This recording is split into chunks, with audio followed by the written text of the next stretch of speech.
So, I'm not a big fan of the MCU's Wakanda. It was introduced to us as a secret isolationist ethno-state with a superiority complex, while nonetheless having a complete fear of the outside world that's caused them to basically do nothing positive for their entire existence, while also having spies and agents all over the world to protect its interests, whatever that means. Anyway, it's like all the major criticisms people have of Japan and the US's foreign relations rolled into one. Like, it's one thing when a superhero goes to another country without telling anyone. It's another thing when it's a paramilitary group that answers to the monarch of the most advanced country in the world. Or sometimes, literally that monarch. To kill people. And then you have to look at how easily Killmonger almost got everyone there to start a race war. And the thing is, that's not what bothers me.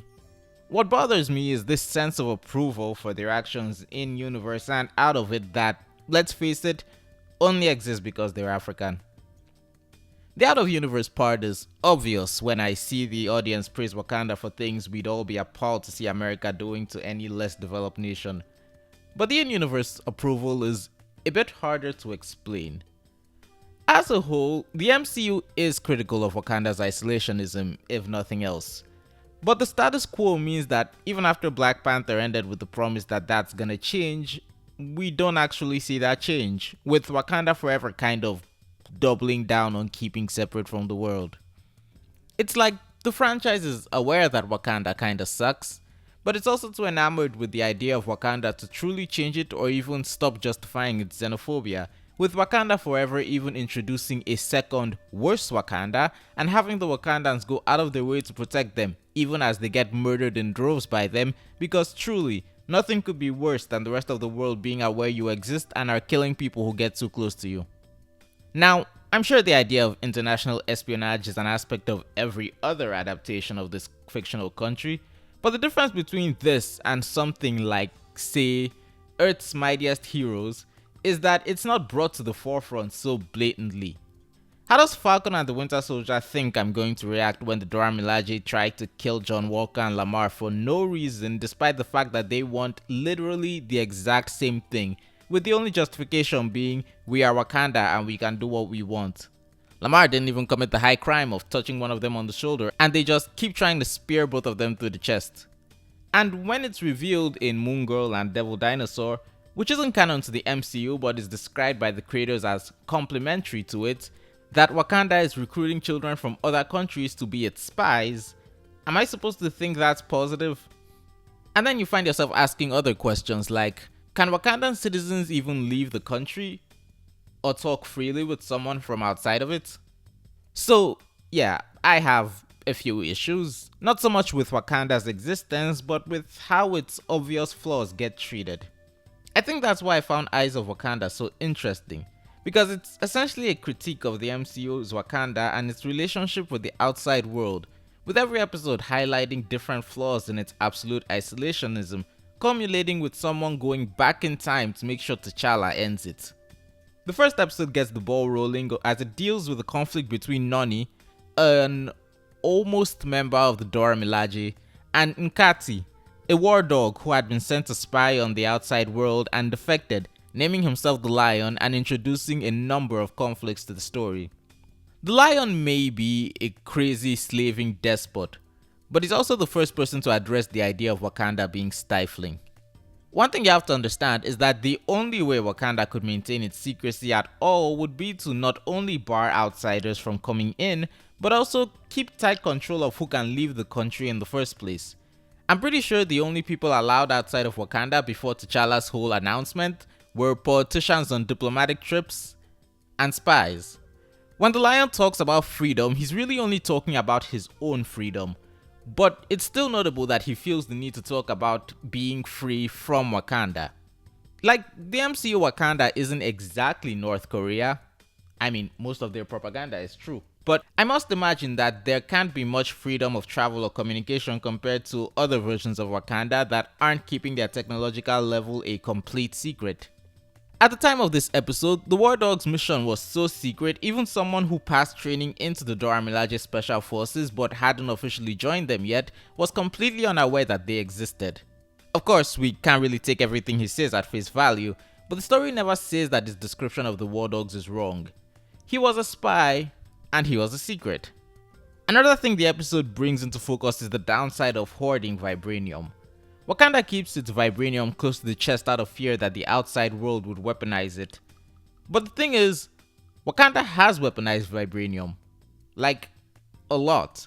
Despite the fact that they have inexplicably never desired to expand their borders beyond the specific tribes the first Black Panther united about 10,000 years ago. And they don't seem to really be fighting each other that often. The only way this makes sense is if those weapons are meant to be used by their spies. But the problem is that it makes the rest of the world incapable of defending itself.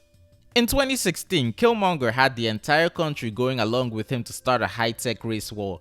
And here in 1260 BC, one rogue man with a bunch of stolen tech was able to be worshipped as a god as he started an empire in Greece.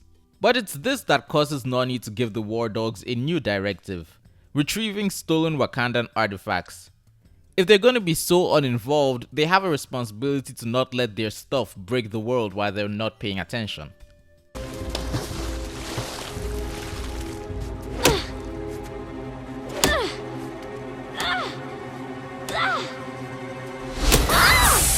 The following two episodes follow war dogs with such missions of retrieval, one a couple decades later and one about 1,000 years later. Bukai goes undercover in the Trojan War for 9 years under the identity of Memnon. He assists the Greeks in winning the war in order to get a necklace off of Helen, and this episode is about addressing the freedom aspect of the lion's argument, though from a different angle than someone who has clearly gone off the deep end. Bukai is completely loyal to Wakanda in his mission, and his problem isn't so much unique to Wakanda as the idea of being a deep cover spy. He spent so long among people his mission required him to be ready to betray that he completely lost all sense of his own identity. He betrayed the absolute trust Achilles had in him and even killed the man, all for the sake of Wakanda.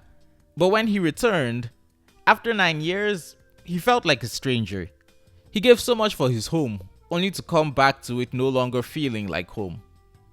Being a war dog may be a noble profession of protecting Wakanda and the outside world in his case, but it's not really a healthy one. And the only real answer they have is send him back out there. Though you wouldn't think that going off only episode 3 with Bashar, a war dog that does enjoy his job, though isn't quite as obedient and by the books as his superiors would like. This episode is interesting because it's the first time the outside world bites back.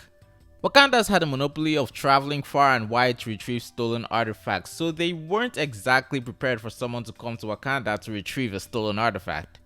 When Bashar is unable to remove the vibranium tongue from the dragon statue her village worships and takes the whole head, Jorani hitches a ride to Wakanda in order to figure out who he is. And where Wakanda has advanced technology and was at the time creating superconductors according to the MCU timeline on the wiki, they can't quite deal with the magic martial artist that is the Iron Fist. It's really the relationship between Bashar and Jorani that is the only reason she doesn't beat him unconscious and continue to wreak havoc. Jorani's thoughts on Wakanda's actions are interesting, because to her, Wakanda is the one going around stealing from other cultures. Was the vibranium stolen from them originally? Yes, but just look at the dragon statue. All Wakanda wanted was a sliver of vibranium. It was entirely of militaristic value, but the statue had significant cultural value to the people they took it from, and yet they took it anyway. On the other hand, the conclusion raises an interesting idea because Jorani is easily able to solve the problem. With the power of the Iron Fist, she's able to just remove the vibranium tongue and hand it back, no muss, no fuss.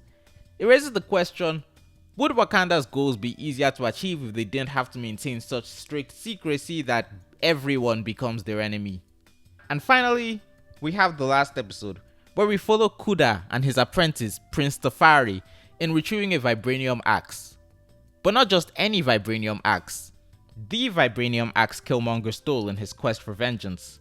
While the two return home, arguing over protocol and legacy and the idea of leaving your mark on history, you know, when you really think about it, most of these protagonists do have this issue about obeying authority, which is interesting in its own right, but we're not going to dig into that here.